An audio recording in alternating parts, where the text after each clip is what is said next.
നമസ്കാരം സുഹൃത്തുക്കളെ, പുതിയൊരു വീഡിയോയിലേക്ക് സ്വാഗതം. വളരെ നാളുകളായി ഒരു വീഡിയോ പോസ്റ്റ് ചെയ്തിട്ട്, അതിന് കാരണമെന്ന് പറഞ്ഞു കഴിഞ്ഞാൽ ഈ വീഡിയോ ഒന്നും പോസ്റ്റ് ചെയ്തിട്ടൊരു കാര്യമില്ലെന്ന് ചിലപ്പോഴൊക്കെ തോന്നും. അതുകൊണ്ടാണത് ചെയ്യാൻ മടിക്കുന്നത്. പക്ഷേ എങ്കിലിപ്പം തോന്നുന്ന ഒരു വീഡിയോ ചെയ്യണമെന്ന്. അതിനടിസ്ഥാനം എന്ന് പറയുന്നത്, ഇപ്പോൾ IAS തലത്ത് നടക്കുന്ന ചില കാര്യങ്ങളെപ്പറ്റി സമൂഹം സജീവമായിട്ട് ചർച്ച ചെയ്യണം. അത് കാണുമ്പോഴാണ് ചില അനുഭവങ്ങളും ചില ചിന്തകളും സുഹൃത്തുക്കളുമായിട്ടൊന്ന് ഷെയർ ചെയ്യണമെന്ന് തോന്നിയത്. അതായത് ഈ IAS IPS അല്ലെങ്കിൽ സിവിൽ സർവീസ് എന്ന് പറയുന്നത് എന്താണ്? അത് നമ്മളൊരു 10-13 വയസ്സ് തൊട്ടാണല്ലോ അത്. ഇപ്പോൾ എൻ്റെ പ്രായം എന്ന് പറഞ്ഞാൽ 56 വയസ്സാണ്. ഞങ്ങളുടെ തലമുറയിൽപ്പെട്ടവർ ഇതൊരു ഇപ്പോഴും അതെ 14 വയസ്സ് വരെ SSLC ആകുമ്പോൾ എങ്ങാനും അബദ്ധത്തിൽ ഒരു വിഷയത്തിനെങ്ങാനും നമ്മൾ ഇച്ചിരി മാർക്ക് കൂടുതൽ, സാധാരണ എല്ലാവർക്കും കിട്ടുന്ന 30-35 മാർക്ക്, അതാണ് ഒരു 40 മാർക്കിന് മേളിലെങ്ങാനും കിട്ടിപ്പോയാൽ പിന്നെ നമ്മുടെ അച്ഛനും അമ്മയും ബന്ധുക്കളും പിന്നെ നാട്ടുകാരും കാണുന്നവരെല്ലാം സാറുമാരുൾപ്പെടെ പിന്നെ പറയുന്നത് എന്താ? IAS എഴുതണം, IPS എഴുതണം, ഇതാണ് പറയുന്നത്. ഇത് നിരന്തരം പറഞ്ഞുകൊണ്ടിരിക്കും. പക്ഷെ നമുക്കറിയാം, നമ്മൾ കാൽവിദ്യയും മുക്കാ തട്ടിപ്പും പരിപാടിയാണ് ഇത്. എന്താ പറയില്ല, പൊട്ടക്കണ്ണൻ്റെ മാവേലികൾ പോലെ എങ്ങാണ്ട് കിട്ടിപ്പോയ കാര്യങ്ങളാണെന്നൊക്കെ നമുക്കറിയാം. അപ്പോൾ ഇവർ പറയുന്നത് കേട്ട് നമ്മൾ ചിരിക്കും, അത്രേ ഉള്ളൂ. എങ്കിലും ഇങ്ങനെ നിരന്തരം ഈ IAS IPS എന്ന് പറയുന്നത് കേട്ടിട്ട് എന്താണെന്ന് അറിയാൻ വേണ്ടി ഞാൻ അന്ന് പത്രങ്ങളും കാര്യങ്ങളൊക്കെ ആണുള്ളത്. അപ്പോൾ അതിലിങ്ങനെ ഇതിനെപ്പറ്റിയുള്ള കാര്യങ്ങളും ഒക്കെ വായിച്ചുമില്ല, ലൈബ്രറിയിൽ പോയി ഇതിനെപ്പറ്റിയൊക്കെ ഒന്ന് വായിച്ചപ്പോഴതിനെ നമ്മൾ മനസ്സിലാക്കിയത്, ഒരു പ്രിലിമിനറി എക്സാം, ഒരു മെയിൻ എക്സാം, പിന്നെ ഒരു ഇൻ്റർവ്യൂ, ഇതാണ് അതിൻ്റെ 3 കടമ്പകൾ. അതിൽ നമുക്ക് റിട്ടൺ എക്സാമിനെ നമുക്ക് അംഗീകരിക്കാം. കാരണം എന്ന് വെച്ച് കഴിഞ്ഞാൽ പ്രിലിമിനറിയും മെയിനും എഴുതുന്നത് വളരെ കഠിനാധ്വാനം ചെയ്ത് എഴുതിയെങ്കിലേ അത് പാസ്സാവുള്ളൂ. പക്ഷേ ഇൻ്റർവ്യൂ എന്ന് പറയുന്നത് ഒരു ഭാഗ്യമാണെന്നാണ് എൻ്റെ നോട്ടത്തിൽ എനിക്ക് അനുഭവപ്പെട്ടിട്ടുള്ളത്. കാരണം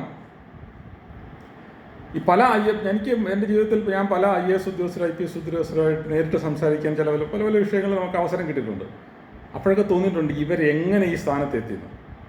കാരണം എന്ന് വെച്ചാൽ അവരത്ര ഉപരിപ്ലവമായിട്ടും നിസ്സാരമായിട്ടും ഒക്കെയാണ് വിഷയങ്ങളെപ്പറ്റി സംസാരിക്കുന്നത്. ഇതിന് എത്രയോ മെച്ചമായിട്ടാണ് ഒരു ജൂനിയർ ക്ലാർക്ക് ഒരു പക്ഷേ ഒരു വിഷയത്തെപ്പറ്റി നമ്മളൊരു ഓഫീസിൽ ചെന്ന് സംസാരിക്കുന്നതെന്ന് തോന്നിപ്പോയിട്ടുണ്ട്. അപ്പോൾ അതിൽ നിന്ന് നമ്മൾ മനസ്സിലാക്കുന്നുണ്ട് ഇത് ഒരു ഭാഗ്യം തന്നെയാണ്.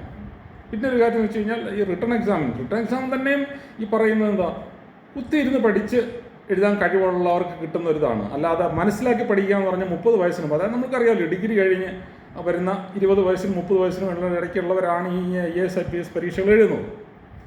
ഈ പ്രായത്തിൽ ഇത്രയും വാസ്റ്റായിട്ടുള്ള കാര്യങ്ങളൊന്നും വായിച്ച് മനസ്സിലാക്കി ഒന്നും അത് എഴുതാൻ പറ്റില്ല. കാരണം ഭരണഘടന, അങ്ങനെയുള്ള വേൾഡ് ഹിസ്റ്ററി, അങ്ങനെയുള്ള വളരെ വാസ്റ്റായിട്ടുള്ള സബ്ജക്റ്റുകളാണ്. അതൊന്നും മനസ്സിലാക്കി എഴുതുക എന്ന് പറഞ്ഞാൽ അത് നടക്കുന്ന കാര്യമല്ല ഈ ചുരുങ്ങിയ സമയത്തിനുള്ളിൽ. അതിൻ്റെ ഉദാഹരണം എന്ന് പറഞ്ഞു കഴിഞ്ഞാൽ, ഇപ്പോഴത്തെ നമ്മുടെ ADGP ശ്രീജിത്ത് ഉണ്ട്, മിസ്റ്റർ ശ്രീജിത്ത് പറഞ്ഞിരുന്നത്, അദ്ദേഹം എങ്ങനെ IPS പാസ്സായി.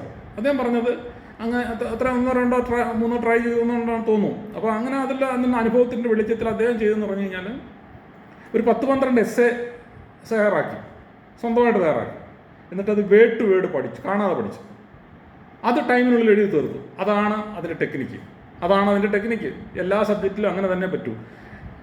അതിലുള്ള ഇന്നത്തെ കാലത്താണെങ്കിൽ അതിന് കോച്ചിങ് സെൻ്ററുകളുണ്ട്, ഈവൻ ഇൻ്റർവ്യൂവിന് ഉൾപ്പെടെ കോച്ചിങ് സെൻ്ററുണ്ട്. അപ്പം ഇതിനകത്ത് ഇത് പാസ്സാവുന്നതെന്ന് പറയുന്നത് അമാനുഷികരൊന്നുമല്ല. കുത്തിയിരുന്ന് മണിക്കൂറുകളോളം ഇരുന്ന് കാര്യങ്ങളെ പഠിക്കാനുള്ള ആ ഒരു മനസ്സ്, അത്രേ ഉള്ളൂ. കാണാതെ പഠിക്കുക. അങ്ങനെയുള്ള കുറേ പേരാണ് ഇതിനകത്ത്. പിന്നെ ഭാഗ്യമുള്ളവർ, അതാണ് വരുന്നത്. അതിനൊരു ഉദാഹരണം എന്ന് പറഞ്ഞു കഴിഞ്ഞാൽ, ഞാനൊരിക്കലും ഒരു സെക്രട്ടേറിയറ്റിൽ ഒരു സീനിയർ സെക്രട്ടറിയാണ്, ഒരാവശ്യത്തിന് കാണാൻ പോയി. അദ്ദേഹം എന്നോട് പറഞ്ഞത്, ഞാൻ ലെറ്ററൊക്കെ തരാം, കുഴപ്പമൊന്നുമില്ല, പക്ഷേ ഈ ലെറ്റർ കൊണ്ട് നിങ്ങൾക്കൊരു പ്രയോജനമില്ല. നിങ്ങൾ സ്വന്തമായിട്ട് നിലയിൽ അതിൻ്റെ നിയമവശങ്ങളിൽ കൂടെ ഒക്കെ പോയി കഴിഞ്ഞാൽ ചിലപ്പോൾ നിങ്ങളുടെ കാര്യം നടന്നിരിക്കുക. അല്ല, ഈ ലെറ്റർ കൊണ്ട് നിങ്ങൾക്കൊരു പ്രയോജനം ഉണ്ടാകുന്നത്. അപ്പോൾ ഇതൊരു നിയമത്തിൻ്റെ അടിസ്ഥാനത്തിലുള്ള ഒരു ലെറ്ററിൻ്റെ കാര്യമാണ് ഈ പറയുന്നത്. അതായത് ഈ സെക്രട്ടറിമാർ തന്നെ ജനങ്ങളുടെ വിഷയം ചർച്ച ചെയ്ത് എങ്ങനെ അതിനെ പരിഹരിക്കാമെന്ന് ആലോചിച്ചുണ്ടാക്കിയ ഒരു നിയമത്തിൻ്റെ പുറത്ത് തരുന്ന ഒരു ലെറ്ററിനെ പറ്റി ആ സെക്രട്ടറി തലത്തിലുള്ളവർ തന്നെയാണ് പറയുന്നത് അതുകൊണ്ടൊരു പ്രയോജനമില്ല. പിന്നെ അവർക്ക് എന്താണ് ഇതിനകത്ത് ഇത് ഉള്ളത്? ഇതിപ്പം ഈ പറയുന്ന നമ്മൾ ഈ പറയുന്ന IAS IPS അല്ലെങ്കിൽ ആ തലങ്ങളിലുള്ളവർ ചെയ്യുന്ന എന്താണ്?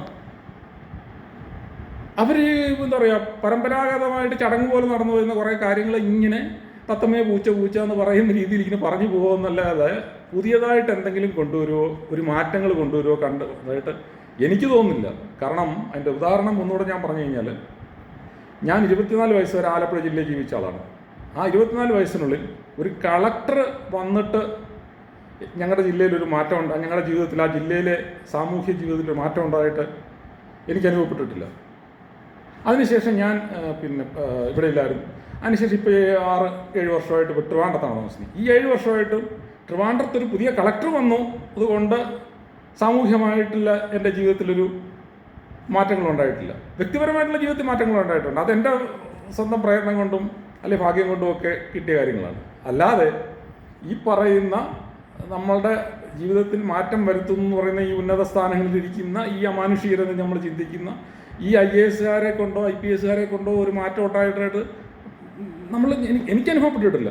ചിലപ്പോൾ വേറെ പലർക്കും അനുഭവപ്പെട്ടിട്ടുണ്ടാവും. പിന്നെ മാറ്റങ്ങൾ വന്നത് എവിടെയാണ്?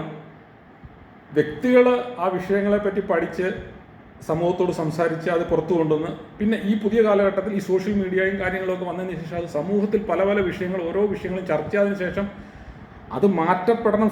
അല്ലെങ്കിൽ അത് അവർ സ്വയം മാറ്റും. അല്ലെ നമ്മൾ കുമാരനാശൻ പറഞ്ഞതുപോലെ, മാറ്റുവിൻ ചട്ടങ്ങളെ സ്വയം അല്ലെങ്കിൽ മാറ്റും അതുകളെ നിങ്ങളെ താൻ എന്ന് പറയുന്നത് പോലെ, സമൂഹത്തിൽ നിന്ന് ഉയർന്നു വരുന്ന ആ ഒരു ചോദ്യം കൊണ്ട് മാത്രം ഉണ്ടാകുന്ന മാറ്റങ്ങളാണ് ഇവിടെ. അല്ല ഈ IAS IPS ചിന്തിച്ചുണ്ടാക്കിയ മാറ്റമല്ല. അപ്പം നമ്മൾ അപ്പം ഒരു കാര്യം ഞാൻ ആലോചിക്കുന്നത്, വീണ്ടും പറയുന്നത്, എങ്ങനെ ഈ പറയുന്ന ഒരു ഡിഗ്രി പാസ്സായ വന്ന ഒരു വ്യക്തിക്ക്, അല്ലെങ്കിൽ ഒരു PG പാസ്സായി വന്ന വ്യക്തി 25 വയസ്സ് അല്ലെങ്കിൽ 30 വയസ്സിന് മുമ്പ് ഒരു മത്സര പരീക്ഷ എഴുതി കഴിഞ്ഞ് പാസ്സായി വന്ന് ഒരു വർഷത്തെ ട്രെയിനിങ്ങും കിട്ടിക്കഴിഞ്ഞാൽ എല്ലാ വിഷയങ്ങൾക്കും എങ്ങനെ ഇവർക്ക് കൈകാര്യം ചെയ്യാൻ പറ്റും? നമ്മൾ നോക്കിക്കഴിഞ്ഞാൽ എല്ലാ ഡിപ്പാർട്ട്മെൻറ്റുകളും തലപ്പത്ത് IAS IPS ആണ്. അതെങ്ങനെ ഇവർക്ക് പറ്റും? എല്ലാ വിഷയങ്ങളെപ്പറ്റി ഇവർക്ക് അങ്ങനെ ഈ ചുരുങ്ങിയ കാലം കൊണ്ട് ഒരു സർവീസ് ഒരു ഡിപ്പാർട്ട്മെൻറ്റിൽ ഒരാൾ ഇരിക്കുന്നത് 1-2 വർഷമാണ്. ഉടനെ തന്നെ അടുത്ത ഡിപ്പാർട്ട്മെൻറ്റിലേക്ക് മാറും. അപ്പോൾ പുതിയ വിഷയമാണ്. എങ്ങനെ ഇവർക്ക് ഈ ചുരുങ്ങിയ കാലം കൊണ്ട് ഈ വിഷയം പഠിച്ച് ഇതിനെപ്പറ്റി പുതിയ അപ്പോൾ ഇവർ ചെയ്യുന്നത് എന്താണ്? നിരന്തരം ചെയ്തുകൊണ്ടിരിക്കുന്ന കാര്യങ്ങളെ അങ്ങോട്ട് നടത്തിക്കൊണ്ട് പോകാം. നമ്മൾ ഈ ഉത്സവവും പൂരമൊക്കെ നടത്തുന്ന പോലെ എല്ലാ വർഷവും ചടങ്ങ് പോലെ നടത്തി പോകുന്നല്ലാതെ ഇവരൊന്നും ചെയ്തിട്ടല്ല ഈ കാര്യങ്ങൾ നടന്നു പോകുന്നത്. അതിന് ഉദാഹരണം എന്ന് പറഞ്ഞു കഴിഞ്ഞാൽ, നമ്മളിപ്പോൾ പണ്ട് ഒരു 10-20 വർഷം മുമ്പല്ല, 15 വർഷമായെന്ന് തോന്നുന്നു, ഇന്നത്തെ സീനിയർ IAS ഉദ്യോഗസ്ഥനായ Shri doctor P S O എന്ന് അദ്ദേഹം ഒരു ലേഖനം എഴുതി. അതിൽ അദ്ദേഹം പറഞ്ഞത്, അത് സ്വയം വിമർശനമാണ്. അന്നത്തെ ചീഫ് സെക്രട്ടറി ആയിട്ടുള്ള എന്തോ ഫൈറ്റിൻ്റെ പുറത്ത്, ഇപ്പോഴത്തെ പോലുള്ള ഫൈറ്റിൻ്റെ പുറത്ത് അദ്ദേഹം തുറന്നെഴുതിയാണ്. അതായത് റോക്കറ്റ് വിക്ഷേപണവും സൂതിയാകർമ്മം എന്ന് പറഞ്ഞു കഴിഞ്ഞാൽ നമ്മൾ പ്രസവം എടുക്കുന്ന ഡോക്ടർമാരുടെ ജോലി, ഇത് രണ്ടും ഒഴിച്ചെല്ലാം IAS ചെയ്യും. കാരണം റോക്കറ്റ് വിക്ഷേപണത്തിലും പ്രസവം എടുക്കുന്നതിലും കൃത്യമായിട്ട് കാര്യങ്ങൾ വന്നില്ലെങ്കിൽ റോക്കറ്റ് താഴോട്ട് വരും, കൊച്ചി കത്തും പോകും. അപ്പോൾ ഇതുകൊണ്ട് ഇപ്പം മറ്റേതിലൊന്നും കൃത്യത വേണമെന്നില്ല. കൊട്ടത്താപ്പിന് നമ്മൾ ചെയ്തു പോവുക, കൊട്ടത്താപ്പ് പരിപാടി എന്ന് പറഞ്ഞില്ല, ഇതാ അത് കൃത്യതയൊന്നും വേണ്ട, നടക്കട്ടെ. അപ്പോൾ നമ്മൾ എന്ന് പറഞ്ഞ പോലെ അതാണ് ഇവിടുത്തെ നടന്നു പോകുന്ന രീതികൾ. അപ്പോൾ അത് കാണുമ്പോൾ നമുക്ക് ചോദിക്കാം. അപ്പോൾ നമ്മളതിന് വീണ്ടും ഒരു ഉദാഹരണം കൂടെ പറഞ്ഞു കഴിഞ്ഞാൽ, ഇപ്പം നമ്മൾ ISRO ചെയർമാൻ എന്ന് പറയുന്ന ഒരു IAS എന്തുകൊണ്ടാണ്? അത് ISROയിൽ തന്നെ താഴേക്കിടയിൽ തന്നെ ആ ശാസ്ത്രജ്ഞനായിട്ട് അതിൽ നിരന്തരം വർക്ക് ചെയ്ത് അതിലെ പിന്നെ എന്താ പറയുക എക്സ്പീരിയൻസ് ആയിട്ടുള്ള ആളാണ്. ആ ശാസ്ത്രജ്ഞൻ തന്നെയാണ് ആ ISROയുടെ ചെയർമാനായിട്ട് വരുന്നത്, ഒരു IAS അതുപോലെ തന്നെ ഹെൽത്ത് ഡയറക്ടർ എന്ന് പറയുന്ന ഒരു ഡോക്ടറായിരിക്കും. തീർച്ചയായിട്ടും ഒരു സീനിയർ ഡോക്ടറെ ഹെൽത്ത് ഡയറക്ടറായിട്ട് വരത്തുള്ളൂ. അപ്പം അവിടെ നിന്ന് അവർക്ക് IAS അതിനകത്തൊന്നും ചെയ്യാനില്ല. എന്ത് ചെയ്യാനാ? ഇനി ഒരു ഡോക്ടർ IAS ആണെങ്കിൽ എന്ത് ചെയ്യാനാ? MBBS കഴിയുമ്പോൾ IAS പിന്നെ എങ്ങനെ അവർക്ക് മെഡിക്കൽ ഫീൽഡിൽ എന്താണ് നടക്കുന്നതെന്ന് അറിയുന്നത്? അപ്പം നമ്മളതിൻ്റെ ഉദാഹരണം എന്ന് പറഞ്ഞു കഴിഞ്ഞാൽ, ഇപ്പോൾ ഒരു കളക്ടർ ഒരു ജില്ലയിൽ വന്നു കഴിഞ്ഞാൽ ആ ജില്ലയിലെ വിവിധങ്ങളായ ഓരോ പഞ്ചായത്തിലും ഓരോ വിഷയങ്ങളാണ്. ഇപ്പോൾ എൻ്റെ ജില്ല എനിക്ക് പറയാൻ പറ്റും, ആലപ്പുഴ ജില്ലയിൽ എൻ്റെ ജില്ല എന്ന് പറഞ്ഞു കഴിഞ്ഞാൽ ഏകദേശം ഓച്ചറ മുതൽ ചേർത്തല വരെയാണ് ആലപ്പുഴ ജില്ലയുള്ളത്, പറവൂർ വരെയാണ്. ആ ജില്ലകളെന്ന് പറഞ്ഞു കഴിഞ്ഞാൽ അതിൽ ഓരോ പഞ്ചായത്തിലും ഓരോ വിഷയമാണ്. കടലോര പ്രദേശമുണ്ട്, അവിടെ മത്സ്യത്തൊഴിലാളിയുടെ പ്രശ്നമുണ്ട്. കുട്ടനാടുണ്ട്, അവിടെ കർഷകരുടെയും പ്രശ്നമുണ്ട്. അത് കഴിഞ്ഞ് കഴിഞ്ഞാൽ നമ്മൾ കായംകുളം ആ ഭാഗത്ത്, ആറാട്ടുപുഴ ഭാഗത്തൊക്കെ എന്ന് പറഞ്ഞാൽ ചകിരി പിടിക്കുന്ന അവരുടെ പ്രശ്നങ്ങൾ, കയറിൻ്റെ ഉൽപ്പാദനത്തിൽ ഏർപ്പെടുത്തുന്നവരുടെ പ്രശ്നങ്ങളുണ്ട്. അങ്ങനെ വിവിധ തരങ്ങളിലുള്ള പ്രശ്നങ്ങളുള്ള ഒരു ജില്ല. അങ്ങനെ ഓരോ ജില്ലയിലും ഓരോ പഞ്ചായത്തിലും ജനങ്ങളുടെ ജീവിതത്തെ ബന്ധിക്കുന്ന പ്രശ്നങ്ങളും പലതാണ്. ആ വിഷയങ്ങളെപ്പറ്റി പഠിച്ച് അതിനെ ഒരു പുതിയ തലത്തിലേക്ക് എത്തിക്കുക എന്നുള്ളതാണ് IAS ഉദ്യോഗസ്ഥരെ കൊണ്ട് നമ്മൾ പ്രതീക്ഷിക്കുന്നത്. പക്ഷേ ഇവിടെ നടക്കുന്നത് എന്താണ്? ഒരു IAS ഉദ്യോഗസ്ഥൻ വരും, കളക്ടർ എന്ന് പറഞ്ഞുള്ള വരുന്ന പേരിൽ വരും, ആ നടന്ന കാര്യങ്ങൾ നടത്തിക്കൊണ്ട് പോകും. അതിപ്പം എന്ന് വെച്ചാൽ ഇപ്പം നമ്മുടെ ബഹുമാനപ്പെട്ട മുഖ്യമന്ത്രി ഒരു കാര്യം പറഞ്ഞത് വളരെ കൃത്യമാണ്. ഈ IAS IPS അല്ല KS എന്ന് പറയുന്ന കേരളത്തിൻ്റെ ആ തലങ്ങളിലുള്ള ഉന്നത ഉദ്യോഗസ്ഥരുടെ ജോലി എന്ന് പറയുന്നത് ഈ പരമ്പരാഗതമായിട്ട് നടക്കുന്ന ഈ ചടങ്ങുകൾക്ക് അധ്യക്ഷം വഹിക്കുക എന്നുള്ളതല്ല. മറിച്ച് ഈ നിലവിലുള്ള രീതികളെ മാറ്റി ലോകത്തിൻ്റെ പല ഭാഗങ്ങളിലും വികസിത രാജ്യങ്ങളിലും അല്ലെങ്കിൽ ജനത്തിൻ്റെ സമൂഹത്തിൻ്റെ മെച്ചപ്പെട്ട ജീവിതം നയിക്കുന്ന ആൾക്കാരുടെ സമൂഹത്തെ കണ്ട് അതിനൊത്ത തലത്തിലേക്ക് നമ്മുടെ നിലവിലെ രീതി മാറ്റി കൂടുതൽ പ്രോഗ്രസീവായിട്ടും ജനങ്ങൾക്ക് ഉപകാരപ്രദമായിട്ടും മാറ്റിക്കൊണ്ടുവരിക എന്നുള്ളതാണ് അവരുടെ ഉത്തരവാദിത്വം. അല്ലാതെ ഇപ്പം നടന്നുകൊണ്ടിരിക്കുന്ന കാര്യങ്ങൾ നടത്താൻ ഒരു ക്ലാർക്ക് മതി. അപ്പോൾ ഇപ്പം എനിക്കിതിനകത്ത് അടിസ്ഥാനപരമായിട്ട് പറയാനുള്ളൊരു കാര്യം എന്ന് പറഞ്ഞു കഴിഞ്ഞാൽ, ഈ സായിപ്പിൻ്റെ തിരുശേഷിപ്പായിട്ടുള്ളൊരു വിഷയമാണ് ഈ സിവിൽ സർവീസ് എന്ന് പറയുമ്പോൾ.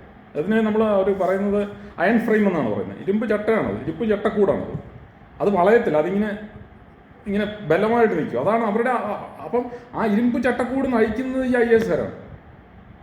അപ്പം ഇത് വേണോ വേണ്ടയോ എന്ന് ചിന്തിക്കേണ്ട ഒരു സമയം അതിക്രമം ചെയ്യുകയാണ്. ഓരോ വിഷയങ്ങളിലും ഓരോ കാര്യങ്ങളിലും പ്രാവീണ്യം തെളിയിച്ച ആൾക്കാർ വേണം ആ ഡിപ്പാർട്ട്മെൻറ്റിൻ്റെ അല്ലെങ്കിൽ ആ വകുപ്പിൻ്റെ തലപ്പത്തായിട്ട് ഈ പറയുന്ന ഇന്നത്തെ സെക്രട്ടറി തലങ്ങളിൽ ഇരിക്കേണ്ട ആൾക്കാർ അതാത് വകുപ്പിൽ. ഇപ്പം പൊതുമരാമത്ത് വകുപ്പാണെന്നുണ്ടെങ്കിൽ പൊതുമരാമത്തിൽ എന്താ പറയുക, എഞ്ചിനീയറിങ്ങിൽ പ്രാവീണ്യം തെളിയിച്ച ശ്രീധരനെ പോലുള്ള ആൾക്കാർ വേണം അതിൻ്റെ തലപ്പത്ത് വരാൻ. അല്ലെങ്കിൽ ഇപ്പോൾ ടൂറിസം ഡിപ്പാർട്ട്മെൻറ്റിൻ്റെ തലപ്പത്ത് വരേണ്ടത് ടൂറിസത്തിൽ എന്താ പറയുക വലിയ തരത്തിൽ പ്രവർത്തിച്ച് അതിനെ മുന്നോട്ട് സന്തോഷ് ജോർജ് കുരങ്ങളെ പോലുള്ളവർ അതിൻ്റെ സെക്രട്ടറിയായിട്ട് വരണം എന്ന് പറയുന്ന രീതിയിലായിരിക്കണം കാര്യങ്ങൾ. അല്ലാതെ ഈ പറയുന്ന ഒരു മത്സര പരീക്ഷ എഴുതി 10-30 വയസ്സ് മീശ മുളയ്ക്കുന്നതിന് മുമ്പ് ഒരു പരീക്ഷ എഴുതി 1 വർഷത്തെ ട്രെയിനിങ് കഴിഞ്ഞ് ഭാഗ്യം കൊണ്ട് ഇങ്ങനെ വരുന്നവർ വേണോ എന്ന് ചിന്തിക്കേണ്ട ഒരു കാലം അതിക്രമിച്ചിരിക്കുന്നു എന്ന് പറയാൻ വേണ്ടിയിട്ടാണ് ഞാൻ ഈ വീഡിയോ ഷെയർ ചെയ്യുന്നത്. Thank you very much. വീണ്ടും കാണാം. നന്ദി.